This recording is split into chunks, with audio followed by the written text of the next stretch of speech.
tous les jours, ce sur quoi je travaille me montre à quel point ça va mal. C'est-à-dire que ça a vraiment empiré depuis ces dernières décennies. Ça veut dire qu'on fait de pire en pire. On n'apprend pas. On est de plus en plus nombreux sur Terre. On consomme tous de plus en plus. Et ça a un impact, forcément. Donc, comment est-ce que je vois l'avenir? En fait, ça dépend des jours, si je suis dans un bon jour ou dans un mauvais jour.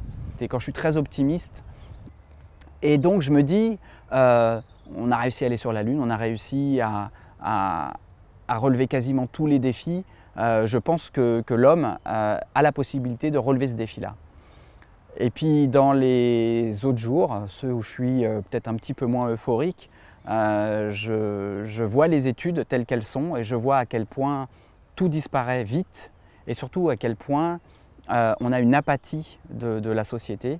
Les gens sont plus intéressés par le fait de trouver du travail le lendemain, voire même de savoir si leur équipe de foot va gagner ou de savoir quel est le salaire du prochain transfert dans leur équipe, que de savoir si la biodiversité est en train de s'écrouler et si on est en train vraiment de scier la branche sur laquelle on est assis. Et dans ce cas-là, effectivement, c'est pas du tout catastrophiste de dire qu'on se dirige vers un avenir post-apocalyptique. Enfin, apocalyptique d'abord et ensuite post-apocalyptique. La fin du monde. C'est-à-dire, pas la fin du monde, parce que le monde, il va s'en relever. Et, ça, c'est la bonne nouvelle. Hein. La biodiversité, elle va refleurir.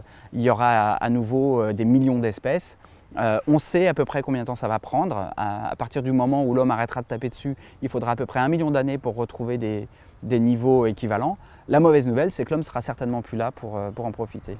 Ouais, donc c'est la fin de l'humanité quand même. Ouais, alors, la fin de l'humanité, j'aime pas trop dire ça parce que moi j'ai l'impression que ce serait vraiment très très difficile de faire s'éteindre l'espèce.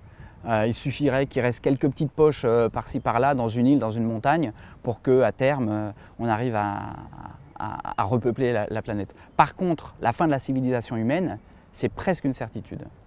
Mais c'est terrible en fait. Oui, c'est terrible, mais le truc c'est que bon, on ne peut pas dire que la science ne vous a pas prévenu. La science le dit depuis longtemps. On le sait, les politiciens le savent, les économistes le savent. Mais pour l'instant, nos préoccupations, ce n'est pas ça. On perd vraiment de vue l'essentiel. Et l'essentiel, c'est notre environnement. Et je ne parle pas du tout en tant que... je ne suis pas du tout idéologiste, je ne suis pas du tout activiste politique, politisé, etc. Notre environnement, dans le sens, l'endroit où on vit. Si on fait brûler l'endroit où on vit, on va en souffrir, c'est logique. Nos grands-parents, effectivement, ils ne connaissaient pas l'écologie, mais nos grands-parents, ils ne mangeaient pas de la viande 3 fois par jour ou 2 fois par jour, tous les jours. Nos grands-parents, ils n'achetaient pas énormément de choses électroniques tout le temps, un smartphone tous les ans ou tous les 2 ans. Ils n'achetaient pas tout dans des gros sacs en plastique. Ils ne jetaient pas sans arrêt énormément d'emballage dans ce qu'ils avaient mangé. Toutes ces choses-là, ça fait que, effectivement, maintenant on parle d'écologie, on parle d'environnement, on parle d'écologisme, mais c'est parce que maintenant on en a besoin. C'est parce que c'est maintenant qu'on est en train de détruire la planète. C'est notre génération, maintenant.